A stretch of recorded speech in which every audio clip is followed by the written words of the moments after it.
Guys, it has been a very long time since I have done a killer tier list. And pretty much every person who comes into my Twitch chat of late has been like, DOWSEY, what is your updated killer tier list? I mean, look how long it is since I've done a killer tier list. If I just go to my YouTube channel real quickly and can I search? Can I scroll down?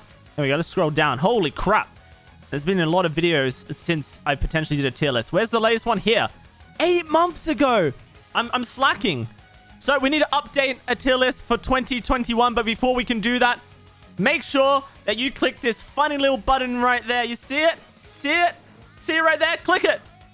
Subscribe to the channel. All right, let's get into the tier list. Now, I'm not going to do the tier list as in-depth as I did before, because let's be real, you've heard it all before, right? Nurse is the best killer, Spirit's the second best killer, or maybe if you're on console, you might flip that and go, hey, Spirit's the best killer, Nurse is second best. But hey, I'm a PC god, so we go in with Nurse number 1 and Spirit number 2. There's just some things in life that you don't need to really discuss, right? Also, I should probably define how I do my tier lists before we even get into them. So we have the top tier, which is your god tier. S tier equals god, right? E tier equals trash. And then you have like your B, which is like high mid. And then you got your C, which is like low mid. A equals high tier. And then D equals low tier. Really simple. Basically, B and C is your mid tier. S and A are your high tier. And D and E are your low tier. And everyone falls somewhat into this. When it comes to tier lists, you can say whatever you want and justify it.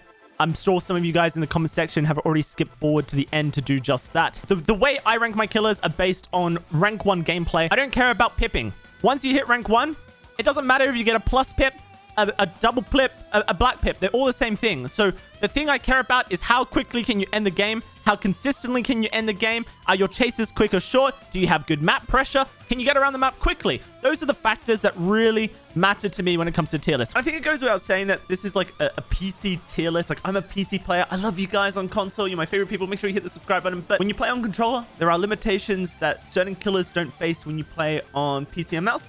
And so that's why my tier list might differ from yours if you're a console player. Which is why Nurse and Spirit are up there in the S tier. And they've been in the S tier for a long time.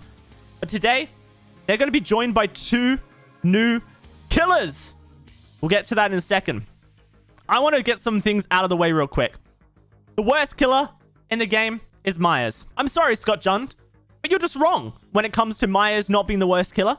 He starts the game in 105% movement speed. To get out of that, he needs to go find a survivor and stalk them. Once he gets into Evil Within 2, he doesn't have a power other than maybe a shorter terror radius. And that's not really a big deal to me. And let's be real. Any killer can have a short terror radius if they just equip Tinkerer. And then eventually you get to Evil Within 3. And what the heck does that actually really do? It gives you an insta-down onto maybe 1 or 2 survivors, if you're lucky, with very little chase pressure. Only and Plague do all of that, but better. I personally think Myers is trash tier. I think Myers is the most outdated killer in the game. I think that behavior has done him dirty. If you're a Halloween fan, then you should be disgusted at what behavior have done to Myers. He is in a tier of his own as the worst killer in the game. Bar none. What was that? Bar none? Does that mean that Trickster is better than Myers? Yes! We'll get to that in a second. I want to talk about the other 2 killers that have joined the S tier. Because there are 2 new killers, in my opinion, that are now S tier killers in comparison to Nurse and Spirit. The first is Blight. Blight is a strong killer, man. He is hard, though. Honestly, Blight might be harder than Nurse, mechanically speaking. Despite the fact that he is mechanically harder than Nurse, he isn't as good as Nurse. But when you do get to that point where you have mastered Blight, he is disgustingly strong. Behavior removed the J-Flick recently from the game, but what they added back was the ability for pretty much console players and PC players to do a very close to J-Flick style without the necessity of a DPI switch. It's not as good as a J-Flick, and you can't do all the weird moon dashing stuff anymore, but Blight is very strong. Another killer joined Blight in the S tier. You may have already guessed it based on the fact that this is a DOWSEY video. It's Twins. Despite the fact that Behavior went ahead and gave Victor DS on each successful down, I still think that Twins is so strong. She has one of the highest potentials to shut down a solo queue team very quickly. You get 4 injure states and you end the game immediately with the Twins. It is insane the amount of pressure that she can output. And if you struggle with the Twins, what I have to say to you is get good, because realistically, the thing that sets people apart when it comes to the twins is that your game knowledge and your game awareness, the ability to visualize a map, understand where the survivors are on the map, and then output pressure onto each individual survivor. Even versus Swift, you can shut down twins, as I proved in the video that you can see in the top right corner right here versus Otstar vs Swift.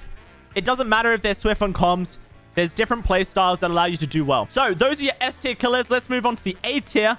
And at the top of the A tier is Hag. Potentially a controversial pick, because I know that some Otstarver stands right now are going to the comment section to type about how good Hag is and why she deserves to be in the S tier. But I genuinely believe that whilst Hag is very strong, she is not A tier material. I think that you can shut down a Hag. You can play a very, very sweaty playstyle to shut down a Hag. Sure, in solo queue, she is extremely strong. And that's why she's at the top of the A tier. I just think that she's not quite S tier material for me. Her setup time is slow. She needs to output that setup time. It's very possible that you break that setup, and then once that happens, Hag is kind of on the back foot. After Hag, for solo queue, I have to put Oni. I think Oni is an extremely strong killer, but he is countered by one very small thing, and that is insta pallet dropping. If you chase the wrong survivor at the start of the game, then what you'll find happens is that you just don't get blood quick enough, and that can really hurt you. And depending on what kind of build you bring for Oni, that might be okay. Maybe you bring a really gen-heavy regression build, but Oni's strength is Snowball. It's not really slowing the game down as much as it's speeding the game up from a killer's perspective. And so for that perspective, I think that Oni is really strong, but a solid looper who insta-drops a lot of pallets is going to really shut down Oni's max potential very quickly. After Oni, this might shock some people because Freddy recently received his nerfs, but I still think that Freddy is an extremely strong killer. If you never really use the, jump rope, swing chain meta with Freddy, if you used other add-ons, if you stack regression build onto Freddy, he is a monster. The 4 meters per second per snare thing, I don't think really matters too much when it comes to Freddy's playstyle. I think Freddy's maintained his strength through the nerf, and what it's done is actually kind of taken away the ease when it comes to Freddy, right? Now your average Joe who plays Dead by Daylight an hour a week isn't going to just step into a Freddy game and destroy with him. I think that Freddy's still in a very strong spot, and you're going to be able to do well with him. After Freddy, we're bringing Pyramid Head into the tier list. This guy is super strong for reasons very different from other killers. You can talk about every other killer in the S to A tier, and the thing that they have going for them is that they have so much map control and movement ability that allows them to shut down the map. What Pyramid Head brings is the reverse of that. He forces survivors to move around the map in ways that is very unusual compared to the other killers, right?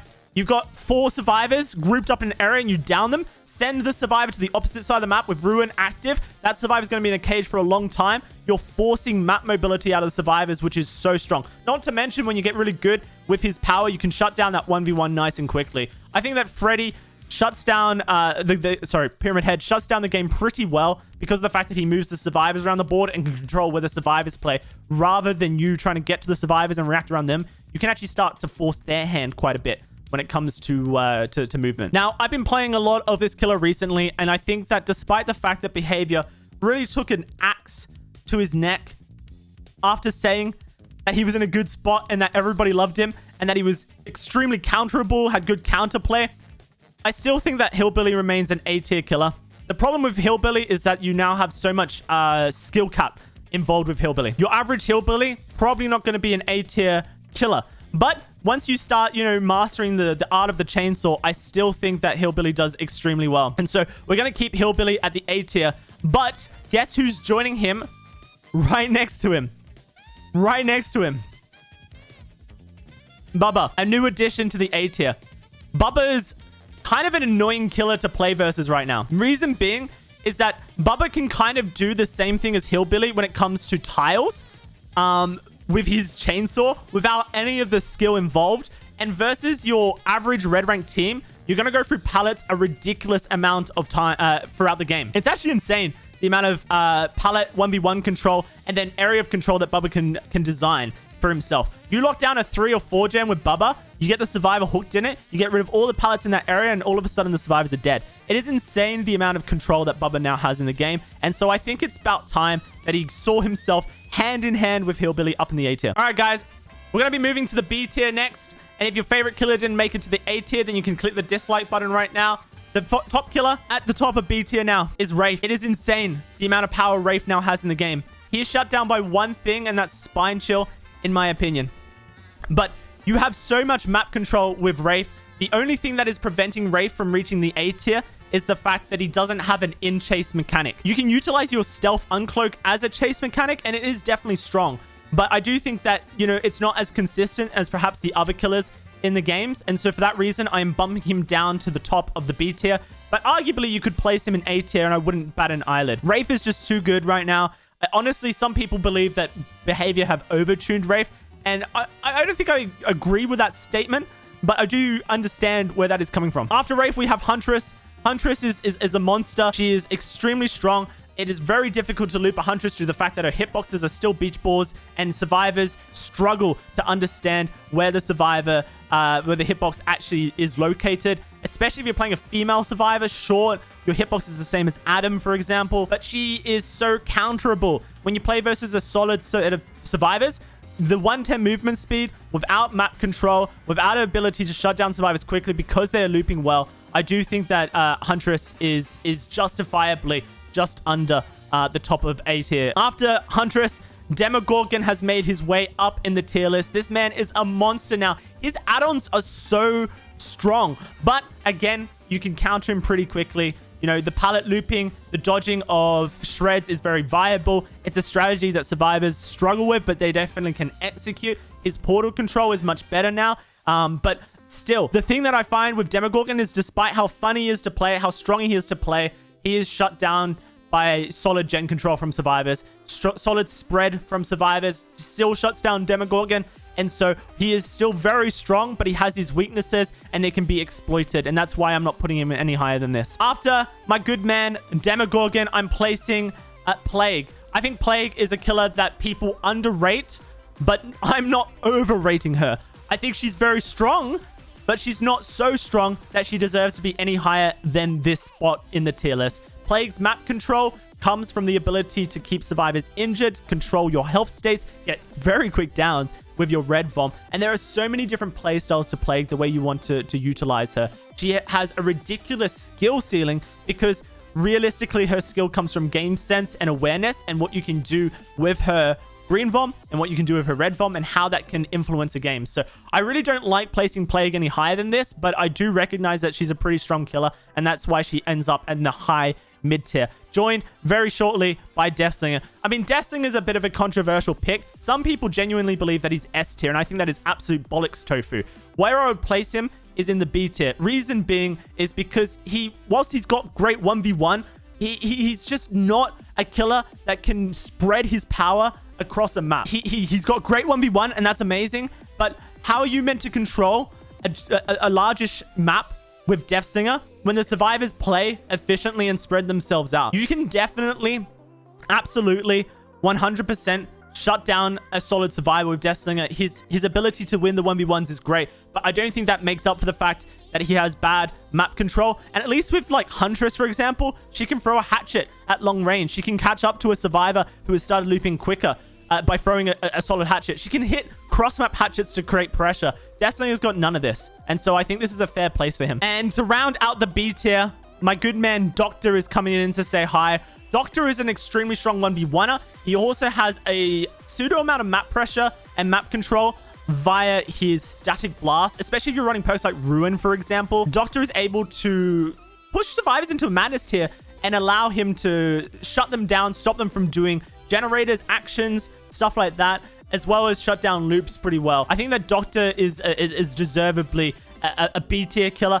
He just edges out the C tier for me. Let's get into the C tier because this is another controversial pick for some people, but I believe Ghostface is super overrated when it comes to red rank gameplay. He's completely shut down by a survivor that is aware of his location, able to reveal him. There are easy techniques to reveal a Ghostface. Just place the top of your survivor's head on the bottom of a Ghostface and you'll usually reveal him. Even around corners, Spine Chill completely shuts down the Ghostface. His power recovery is poopy.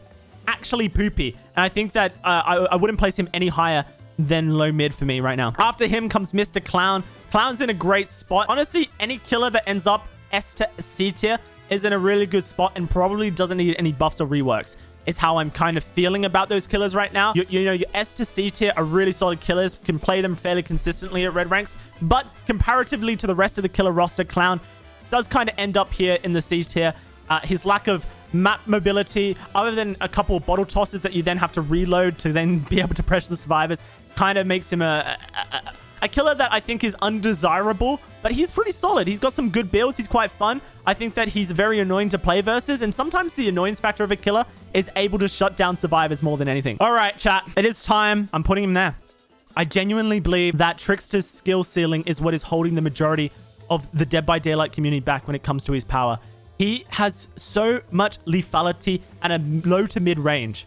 So much lethality. And his power becomes kind of like an STFBL, say the best for last style power, when you're able to shut down the survivors. He's definitely in a slightly bad spot. And I think that out of all the killers that are in your like S to C tier, Trickster's the one that could use some more quality of life changes. And when that happens, he probably gets knocked up into the B tier alongside, you know, Death Singer. But at the moment, Trickster's, you know, he's solid. You have to learn how to play him. He's so aim heavy. He's so game sense heavy. But, and for those reasons, you may not want to play him because you have to work a lot harder to do well with Trickster than you would, for example, Clown. But that doesn't mean that he's, you know, significantly worse than Clown. It's like saying a strong character that has a high skill ceiling is worse than a mid-tier character that has a low skill tier ceiling. I think that Trickster's skill ceiling is what's really holding him back for the majority of people, and his anti-loop, especially around low wall tiles, is insane. I think this is a pretty solid spot for Trickster, and I feel very comfortable that he's a C-tier killer at the moment. Speaking of C-tier killers, we're going to be placing our good girl Pig next to Trickster. Her map control is very strong. Her anti-loop is very strong, but once you start going up against some Noahs, she starts to lose her anti-loop power, and it really comes down to how much time can you buy through RNG through her bear traps. And if you buy a lot of time with her reverse bear traps, then that's great. But the less time you buy, the worse that she does. And I think that, you know, she's the killer that has the most range of inconsistency because she still has so much RNG aspect to her kit. The more that a survivor is good at looping, the less valuable that Pig's stealth is, her anti-loop is, and she could use a couple of touch-ups. After Pig, we're going to chuck Legion into the low D tier. Sorry, Royuga, but I've decided that, you know, Legion is actually kind of shit. I mean, he's very good at shutting down noobs and maybe shutting down, you know, your average player as well. But there's so many things you can do to hurt a Legion. You don't need to heal versus a Legion. You realistically can loop a versus a Legion and cause him to waste his power. This, I don't know, man. Like, Legion for me just feels a bit icky to play. He's fun, don't get me wrong. People in the comments section who's right now raging on the keyboard, Legion is super fun to play, but I do think that from a power perspective, comparatively to the rest of the roster, he's just not there. He belows in the low tier. And then after him is Mr. Face of the game himself, Evan McMillan. I mean, he's an all right killer. He has moments of excellence, but comparatively to the rest of the roster, I just don't see how Trapper can be placed any higher. His aspect, like his snowball comes from RNG. Will the survivors fall victim to your bear traps? Will they be paying less attention? Are they, you know, going to complete generators in an area that you want to control? Can you get from A to B quick enough? There's so many factors that I think hurt Trapper's gameplay, and I struggle to place him any higher than this. So that's my tier list. That's my feelings right now. It could change with a future update. It could change tomorrow when, you know, I wake up in a better mood. I don't know, man. There's a couple of killers there that you could argue up a tier, down a tier, but I feel very happy that this like represents my thoughts of the meta right now. And if you disagree with me, feel free to leave a comment in the comment section, but just know that you're wrong. Guys, I hope you enjoyed the video. If you did, make sure you hit the thumbs up button, and we'll do another one of these in probably less time than, I don't know, 8 months.